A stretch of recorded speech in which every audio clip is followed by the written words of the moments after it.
Revelation 3384.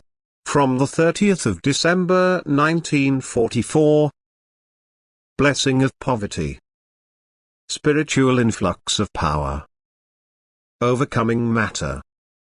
To be permeated by spiritual strength outweighs all earthly possessions, for earthly possessions will never lead to perfection or to the transformation of one's being, which, however, spiritual strength can achieve.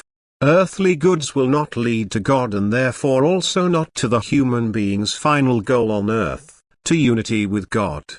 To becoming a child of God. Every spiritual success will always require the influx of spiritual strength but can never be acquired through earthly possessions. Whoever is therefore concerned about his soul's salvation, who strives spiritually, must also strive to open himself to the divine emanation, to his spirit, which will pour out wherever a receptacle is available. And he must completely exclude earthly striving, thus he must also not attach his heart to transient things, for striving for them reduces the supply of strength from the spiritual kingdom. What comes from the spiritual kingdom requires undivided willingness to receive in order to become effective. But every earthly desire weakens the will to receive and is consequently an obstacle for the divine emanation of strength. And the less a person allows himself to be captivated by the world and its pleasures, by earthly possessions, the more he overcomes matter and desires the influx of spiritual strength, the more he will open himself to it.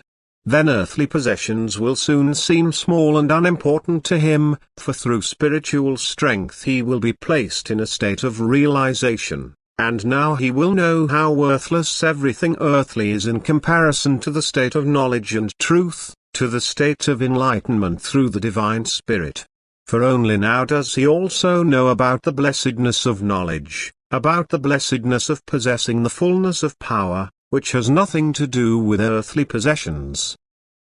And therefore it is by no means to be regarded as a restriction of life's rights if the human being is poor in earthly goods and possessions, for the sooner he is able to establish the spiritual connection which earns him far more precious goods, the sooner he will become knowledgeable and possess spiritual wealth in all abundance. Because he can only attain the spiritual goods which the Divine Spirit imparts to those who shape themselves of their own accord to receive that which flows directly from God.